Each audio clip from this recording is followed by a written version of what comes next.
Bueno, vamos con el segundo problema del tema de fluencia, que dice así. En el mecanismo de cierre de la tapa de una vasija de una central nuclear se emplean pernos de alta resistencia, cuya temperatura y tensión de trabajo son respectivamente 300 grados centígrados y 900 megapascales.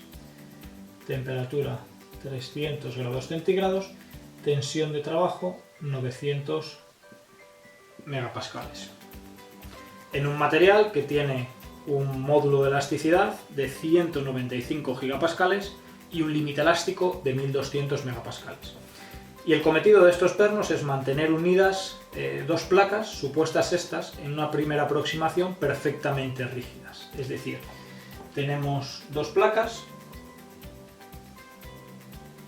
una placa, otra placa, ¿vale? Perfectamente rígidas. Y hacemos aquí un orificio. Y aquí es donde vendrían colocados los pernos, ¿vale? Cerrados, pues una tuerca por arriba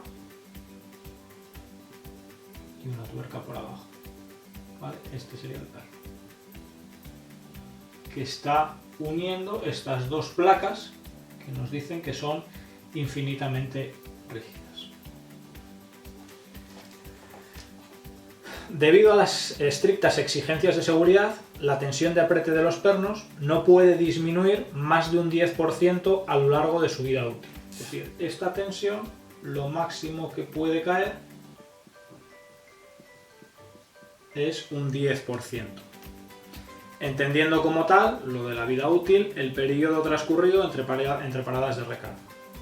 A fin de conocer las propiedades e influencia del material, se han realizado ensayos de laboratorio con tensiones aplicadas.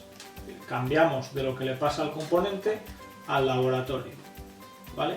Donde hemos aplicado unas tensiones en laboratorio de 500 megapascales, obteniéndose para temperaturas similares a las de la operación de la vasija. Es decir, en laboratorio también hemos empleado una temperatura de 300 grados centígrados, velocidades de deformación de 9,5 por 10 a la menos 13 segundos a la menos 1, ¿vale?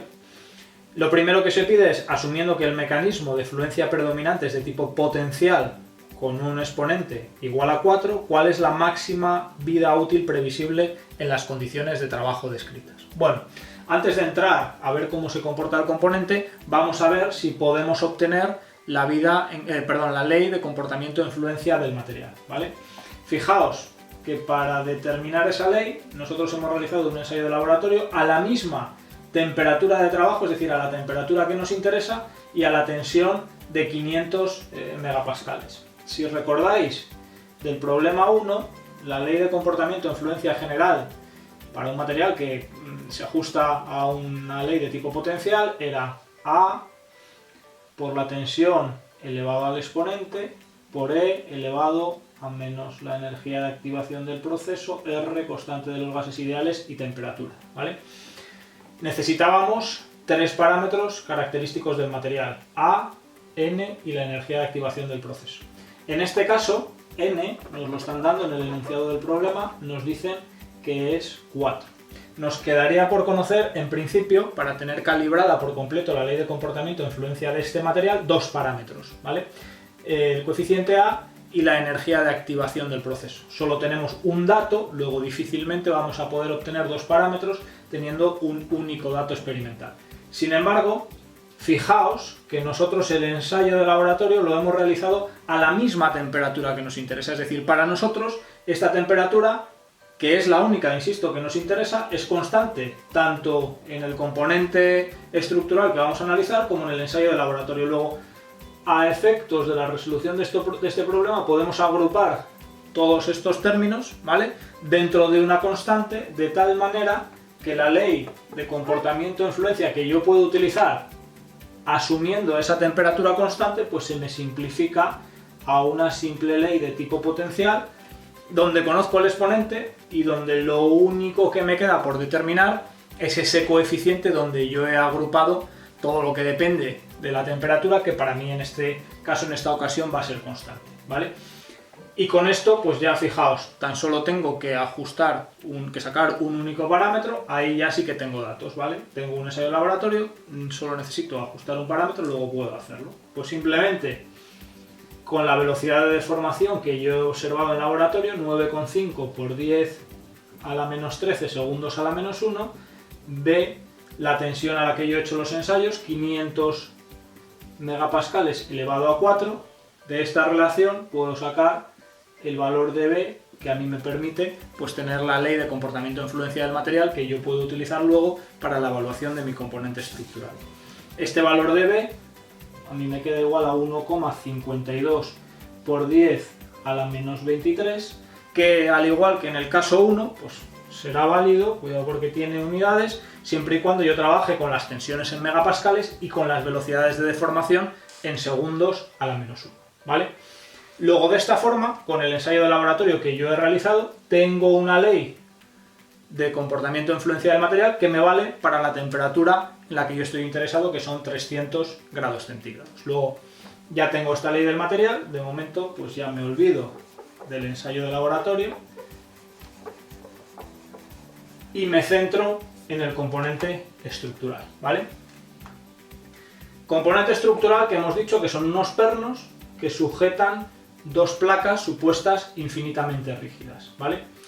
Cuando yo aprieto estos pernos, ¿vale? O una vez que yo aprieto estos pernos, este punto de aquí, una vez, insisto, que los pernos están apretados y este punto de aquí de los pernos, como las placas son infinitamente rígidas, ya no se me van a poder ni acercar, evidentemente, a ser las placas infinitamente rígidas, ni alejar, al menos que se me desaprieten los pernos, que es algo que no voy buscando, porque lo máximo que voy a permitir es que pierdan un 10% de ese apriete. Luego, estos dos puntos no se pueden ni acercar ni alejar.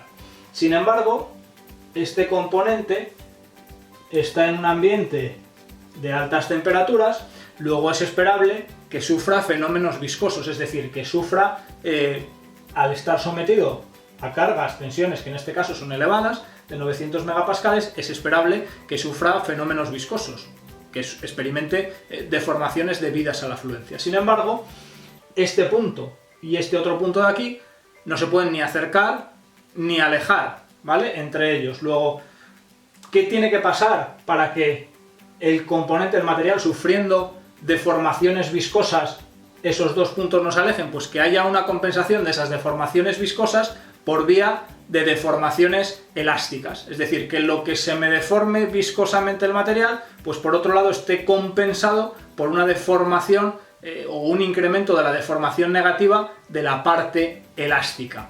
Para que se produzca ese incremento negativo de la parte elástica, la única salida que tiene este material es ir perdiendo tensión, ¿vale? Esa pérdida de tensión lo que hace es que la deformación elástica vaya decreciendo y se vaya compensando con ese aumento de la deformación, del término viscoso, ¿vale? De la deformación en fluencia. Visto de otra manera, ¿vale? Tendríamos un proceso a lo largo del tiempo que, si me permitís, primero voy a pintar en términos discretos, ¿vale? Donde pues tendríamos esa caída en el tiempo en escalones, ¿vale? Insisto, primero lo pinto en términos discretos, esa caída en escalones de la tensión, donde en cada uno de estos escalones tendríamos una caída de la tensión y, evidentemente, como es un fenómeno que se me produce en el tiempo, un incremento de este tiempo, ¿vale? Un incremento de este tiempo, visto en términos discretos. De tal manera que ahora, ¿vale? Y tal y como hemos razonado hace un par de minutos, yo la condición de compatibilidad que voy a imponer para resolver este problema es que una vez que tengo apretados los pernos, el incremento de la deformación total sea igual a 0. Teniendo en cuenta lo que también acabamos de comentar, que este incremento de la deformación está constituido a su vez por dos términos. El incremento de la deformación elástica, voy a estar moviéndome siempre en rango elástico porque la tensión de apriete son 900 megapascales, que es inferior al límite elástico del material, que es dato del problema, que son 1200 megapascales, Y como decíamos, este incremento de la deformación, una vez que los pernos están apretados, es la suma del incremento de la deformación elástica más el incremento de la deformación viscosa, ¿vale? Si ahora nos fijamos en cuánto vale cada uno de estos términos, yendo a este esquema de aquí, donde estamos viendo el proceso en principio como un proceso discreto, ¿vale? Pues el incremento de la deformación elástica, yendo a la ley de Hooke, no sería más que el incremento de la tensión partido por el módulo de elasticidad del material. Y el incremento de la deformación viscosa para cada uno de estos escalones, pues no sería más que la velocidad a la que vamos deformando en fluencia, que la sabemos de la ley que hemos calibrado a partir del ensayo de laboratorio, multiplicada por el tiempo que dura cada uno de estos escalones. La velocidad de deformación viscosa era B por sigma elevado a 4, donde B es el valor que hemos determinado al principio del problema, y el incremento, pues simplemente multiplicar por el incremento del tiempo, ¿vale? Luego ya tenemos aquí cuál es el incremento total de la deformación en cada uno de estos escalones.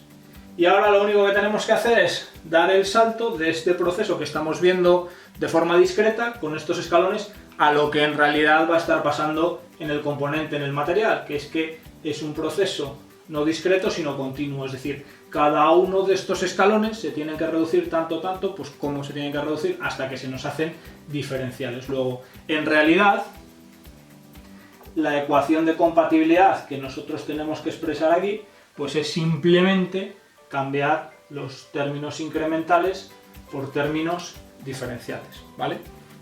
Luego, resumiendo, la ecuación de compatibilidad, una vez que hemos cambiado esos términos incrementales por términos diferenciales, nos quedaría pues que en cada uno de esos elementos diferenciales, diferencial de sigma partido por E más B por sigma elevado a la n, B y n lo conocemos, por diferencial de T es igual a 0, ¿vale? Término de comportamiento elástico, término de comportamiento viscoso, deformación total, una vez que tengo apretados los pernos, igual a 0. Como yo, mi proceso, quiero fijarme en lo que pasa, quiero conocer cuál es el tiempo que transcurre desde que mi tensión son 900 megapascales, es decir, la original del apriete, hasta que pierdo un 10% de ese apriete, es decir, hasta que llego a 810 megapascales, ¿vale? Insisto, quiero conocer el tiempo que transcurre entre esos dos instantes de tiempo. Lo que tengo que hacer con esta expresión de aquí, pues es simplemente plantear la correspondiente integral, ¿de acuerdo? Bueno, pues borramos y planteamos la integral de esa ecuación de compatibilidad que acabamos de determinar, que será la que nos permita calcular el tiempo de vida útil de este apriete, ¿vale? Entonces teníamos, vuelvo a escribir, la condición de compatibilidad, diferencial de sigma partido por el módulo de elasticidad más B por sigma elevado a n y por diferencial del tiempo igual a 0, ¿vale? Agrupo en un término todo lo que depende de sigma y en otro todo lo que depende del tiempo. Luego me quedaría sigma elevado a la menos n y por diferencial de sigma igual a menos e por b y por diferencial del tiempo. Y ahora pues lo que habíamos dicho, ¿vale? Integramos entre los valores de tensión inicial, 900 megapascales, y de tensión final, 810 megapascales, el instante de tiempo t igual a 0 y el instante de tiempo t igual a f, ¿vale? Aquí la e y la b, que son conocidas, salen fuera de la integral, ¿vale? Y del planteamiento de esta integral, la única incógnita que nos queda es el tiempo final. Todo lo demás es conocido. Luego de esta ecuación podemos acabar despejando el tiempo que tiene que transcurrir para que se produzca esa relajación del 10% de la tensión de apriete, es decir, para que pasemos de los 900 megapascales originales a los 810. Ese tiempo que tiene que transcurrir es de 5,73 por 10 a la 8 segundos, ¿vale? Que en años pues sería 1,82 años. ¿De acuerdo? Y así quedaría resuelto el apartado número 1 o apartado A. El apartado B os dicen, si debido a un accidente la temperatura de trabajo aumentó hasta 1000 grados centígrados, es decir, tenemos un accidente y en un momento dado esa temperatura aumenta a 1000 grados centígrados, dice, ¿afectará este evento a la vida útil remanente? Primera pregunta. Y segunda pregunta, ¿sería posible calcularla? Evidentemente, si aumenta la temperatura durante un espacio de tiempo, el que sea, ¿vale? La velocidad de deformación en fluencia va a aumentar también, luego la vida remanente en principio se va a acortar, luego sí que afectaría a la vida del componente. Y a la segunda pregunta de si sería posible calcularla, pues la respuesta es que no, y es que no por dos motivos. Primero, porque no conocemos la duración del accidente, es decir, no tendría el mismo impacto que el accidente hubiese durado un segundo o que hubiese durado un día, la deformación en fluencia acumulada sería mayor a medida que tenemos tiempos de accidente más grandes, y por otro lado tampoco sería posible realizar cálculos porque nosotros la ley de comportamiento en fluencia del material tan solo la tenemos calibrada para la temperatura de 300 grados centígrados, que es aquella a la que hemos realizado los ensayos de laboratorio. Luego a 1000 grados centígrados no sabemos cuál es la ley de comportamiento en fluencia del material, luego no sería posible hacer cálculos. Es decir, primera pregunta, sí que afectaría a la vida útil remanente. Segunda pregunta, no sería posible calcularla por los dos motivos que os acabo de comentar. Y el apartado C dice representar en un mapa de fluencia las condiciones en las que se encuentra el perno durante su vida en servicio, así como durante el accidente. Bueno, en principio una representación en un mapa de fluencia tiene sentido cuando tenemos el mapa de fluencia y no es el caso, luego vamos a hacer una representación simplemente pues, en un mapa de fluencia en blanco, que como digo tiene relativamente poco valor porque no tenemos las zonas indicadas y no vamos a saber si estamos en las zonas de comportamiento potencial o de fluencia por difusión, pero en cualquier caso pues vamos a intentar hacer esa representación, ya digo, en un mapa pues en principio en blanco. En estos mapas de fluencia, como veremos en otros ejercicios, pues nosotros en realidad, ¿vale? Lo que representamos es las zonas de comportamiento de influencia del material en función, por un lado, de la tensión y por otro lado de la temperatura. Es habitual, además, que estas tensiones y estas temperaturas estén normalizadas, la temperatura por la temperatura de fusión del material y la tensión, ¿vale? Pues es habitual que el cálculo se realice en términos de la tensión tangencial partido por el módulo de elasticidad transversal del material, ¿vale? Una tensión también normalizada en estos términos. Bien, si lo queremos expresar de esta manera, es decir, tenemos una tensión normal y queremos expresarla como una tensión tangencial, ¿vale? Suele hacerse del siguiente modo. Si tenemos un estado de solicitación uniaxial y queremos calcular la tensión tangencial equivalente, pues si nos vamos al círculo de Mohr correspondiente, expresamos la tensión principal mayor, sigma 1, siendo lógicamente sigma 2 y sigma 3 igual a 0, pues tenemos que el círculo de Mohr grande es este que os he pintado ahí, con un radio igual a sigma 1 medios, y de aquí, de este círculo de Mohr, podemos sacar el valor de tensión tangencial máxima, que será igual al 50% de sigma 1, es decir, al 50% de la tensión uniaxial que está experimentando este componente. Luego, si tenemos un estado de solicitación uniaxial, como es el caso, y queremos calcularnos la tensión tangencial equivalente, simplemente lo dividiremos por 2 o multiplicaremos por 0,5, ¿vale? Luego, de esa forma lo podemos hacer. En cuanto al módulo de elasticidad transversal, sabéis del primer tema que el valor de G puede calcularse como el módulo de elasticidad partido por 2 y por 1 más el coeficiente de Poisson. Podemos asumir un coeficiente de Poisson, en este caso, de 0,3, con lo cual, ¿vale? Pues esta G nos quedaría igual a 37.500 megapascales, teniendo en cuenta el valor de E, que era dato del problema, que eran 195.000 megapascales, ¿vale? Bueno, perdón, en este 35.000 he tenido ya en cuenta, sería el doble, el valor de G, he tenido ya en cuenta la división de la tensión por 0,2, por 2, perdón, o la multiplicación por 0,5, es decir, esto de momento lo obviamos, ¿vale?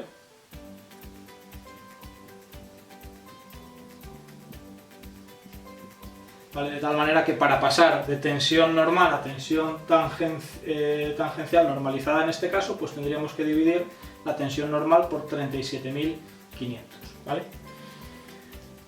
En cuanto a la temperatura normalizada, pues dividir entre la temperatura de fusión del metal, pues para un acero podéis asumir en Kelvin pues aproximadamente